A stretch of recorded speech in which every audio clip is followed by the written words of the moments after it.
Hey, what's up, everyone? Welcome back to another episode of Crypto Harvest. Today is July 10th, 2026. So we're doing our Friday recap of the week. We do see Bitcoin recovering kind of from its late June, early July low of around $58,000. And we actually saw that we were a bit negative in the week, but we ended up the day positive. We ended up the week positive, rather. So the first catalyst was really the weak U.S. job data, and this sort of suggested that the Fed won't raise interest rates. So therefore, you're going to see more Bitcoin favor in that. The second one was you saw the spot Bitcoin ETF. It kind of flipped positive this week. So that's why we saw this upward momentum near the end of yesterday and beginning of today. So because of that, because there's more ETFs, now before ETFs, you couldn't really short Bitcoin. Now you can short Bitcoin. So the shorts are really just covering some of their shorts, maybe taking profits, and therefore we're seeing a bit of a bounce. But I want to say that it's not very clear. There's still a lot of geopolitical volatility. Like this week, just Trump was announcing, oh, they're going to do a ceasefire. Oh, they're not going to do a ceasefire, etc. So that doesn't really bode well with more of these speculative assets like Bitcoin.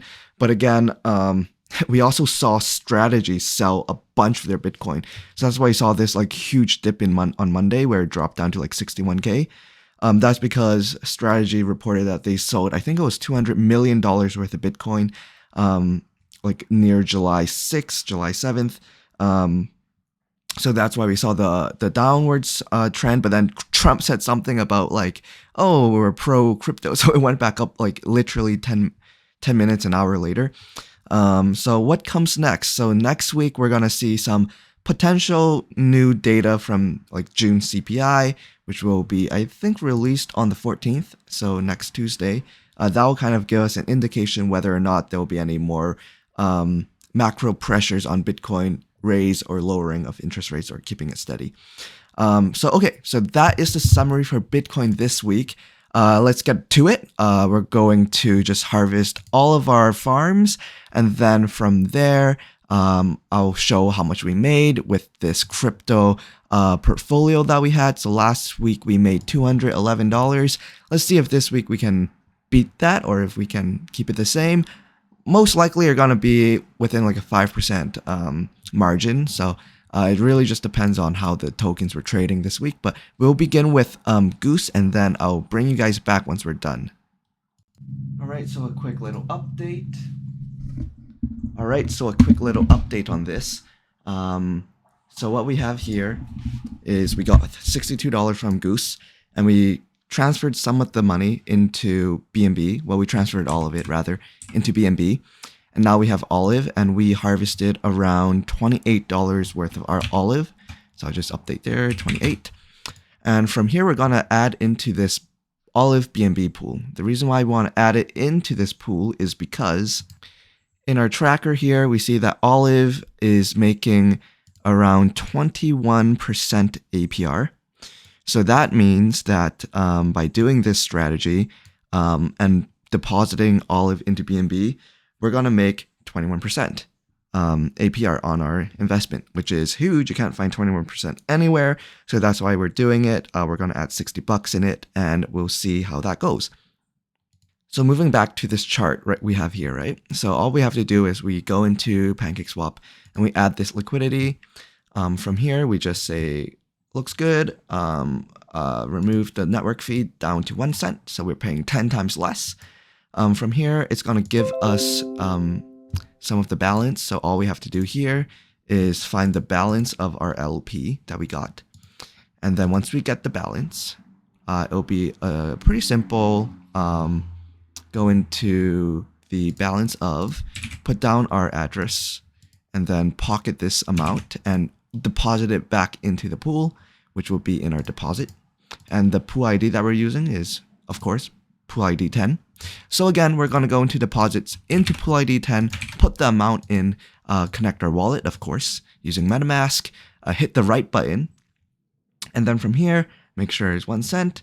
We're depositing 23.71 of this LP into the account. So then that means that going forward, our Olive BNB will be making, it's not 37%, it's like 28% or 22%, don't remember. 22%, let's just be conservative. Kind of forgot. The 60 bucks we put in would be making us 20 whatever percent. All right, so now we can move on to the rest, and I'll keep you posted once we're done.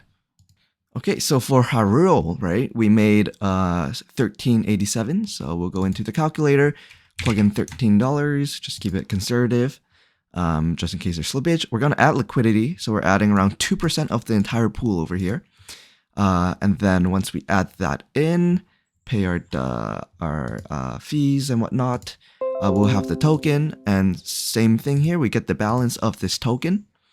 The balance of this token is balance of our address is 14 something something, right? So then we go in here, we put this down in the amount, and then we just put it in, and then now we added to our rupee pool.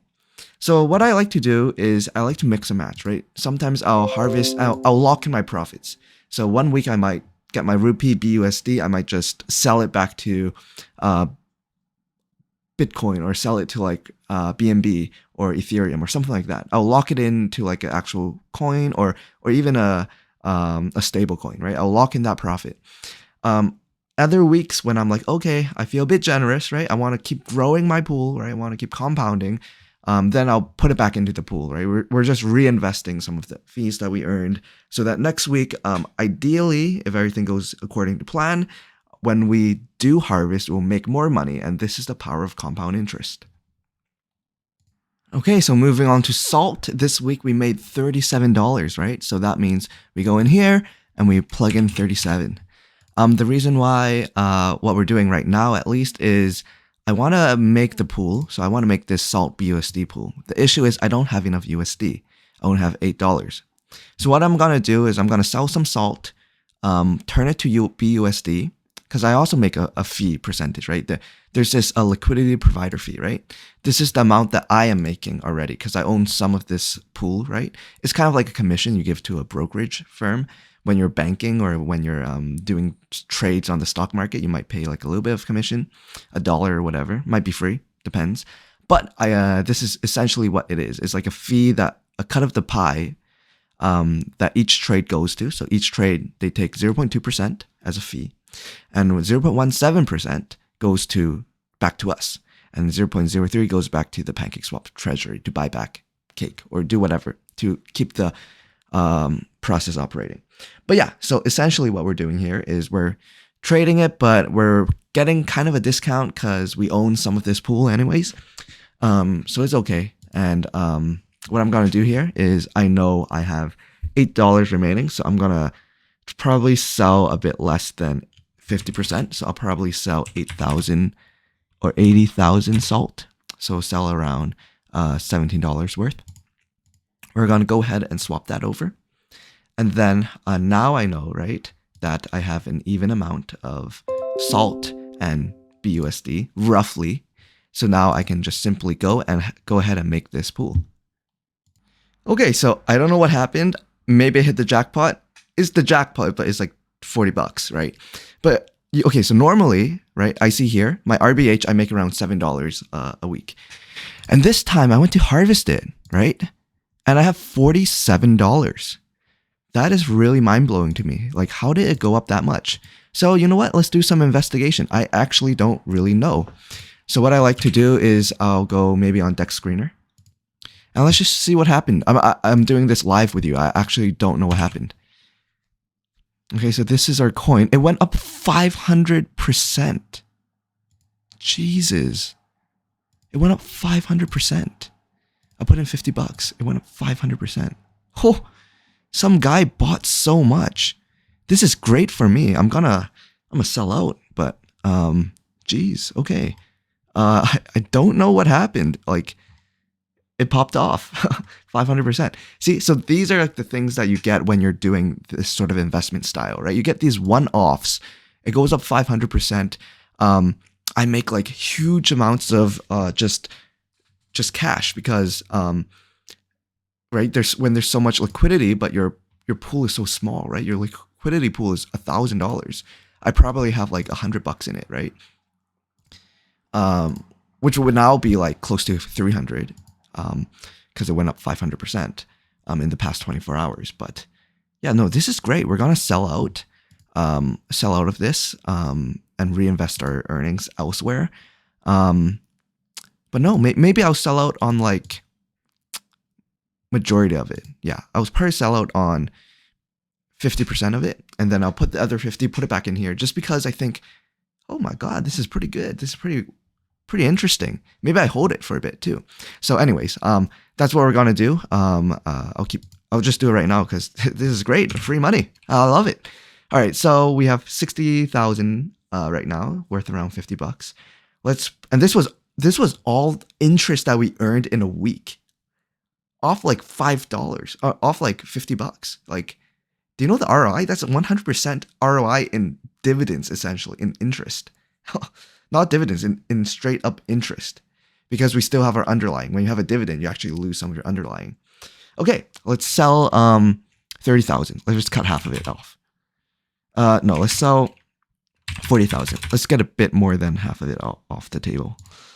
Yeah, it goes straight to BUSD. We're gonna go ahead and swap it. Let's hope it actually works though. That'll be so sad if it doesn't. No, it seems like it works. I get $29. First, let's put this at 45 because I love it. 45.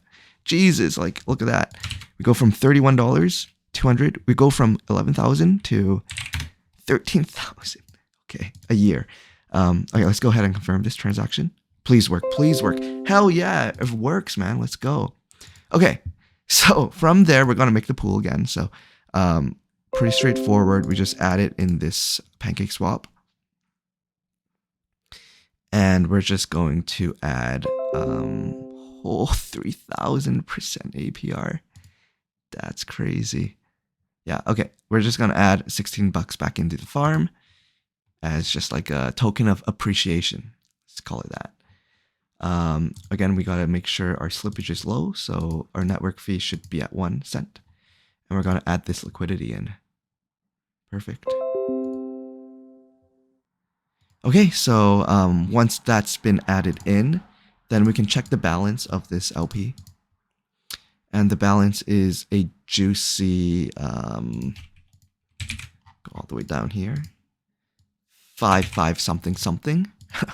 Okay, and then we go back in here, and the amount, we're just gonna hit up 5 something, hit the right button, and redeposit these funds back into the account. In that period of like a minute, we already made 2 cents because I think we probably did some trades there. But yeah, okay, this is great. That made my day. Let's continue on. Thank you guys for sticking with it. I know it's a bit of a longer video, but that was pretty cool.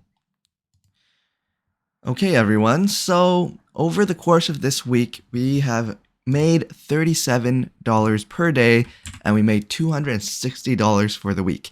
Now, I don't see this staying the same next week. We had a very sort of exception in this week being Robinhood, where we made $45 compared to like $7 before. So that made a big change in our numbers.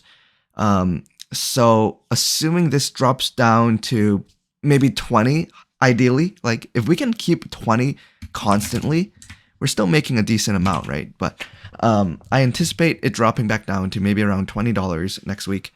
But if it doesn't, then that's great. And we'll keep harvesting $45 a week. But if it does go back down, I'm okay with it. So now we're talking about money. We are currently making $13,000 additional a year to our income. And in Canadian, that is close to $19,000 Canadian that we're making. Probably close to 20 because I did a more conservative exchange rate. Okay, so with 20K more, that really does make life a lot easier. And again, this is only going to compound. I'll probably bring up a compound calculator next week for you guys. So remember to like, subscribe, and tune in next week where we do have that compound calculator. But essentially, if you're compounding at what we're compounding at is probably close to 15%, 16%. That is insane in terms of your ROI, right? Because even if you're only making 10%, like the stock market return rate average, over the course of like 40 years from like when you're 20 to when you retire, that money you make would be in the millions, assuming you have a normal job. Now, if we increase that to 16% and we keep the range of 40 years, that could be easily $10 million, right? It's exponential in terms of your rate of change when you're talking about increasing from 10% to 16%. 6% may not sound like a lot, but it is a lot, and it's really hard to do. Now, there are some limitations with this, right? Eventually, these farms cannot hold that much money, right? If we're looking at certain farms, it really does cut down to like, okay, you're kind of eating into your own profits once you add too much in. Like if I think our population of like Goose, our biggest one, has probably a 200, 150K market cap, right? If we add over 100K in, and you're selling your egg tokens, you're going to you're breaking into your own profits because you're selling your own tokens that you own. But anyways, with that being said, we're going to keep diversifying. This is why we have multiple farms. We have 7 farms we harvest on weekly. We have close to 20 farms that we harvest on a monthly. So we're spreading our eggs into multiple baskets and hoping that it keeps consistent, keeps generating me income. Imagine each of these tokens as their own egg or their own chicken, right? Their own rooster. They all lay eggs, some bigger than others. Like Goose lays a humongous egg. Not very ironic because the name is Goose. But some smaller farms like Moon lays you baby eggs that are like 1/1000th of what Goose lays for you. But we still harvest those because money is money. Anyways, with that being said, I hope you enjoyed this video. Remember to like and subscribe. And with that being said, Crypto Harvest, peace out!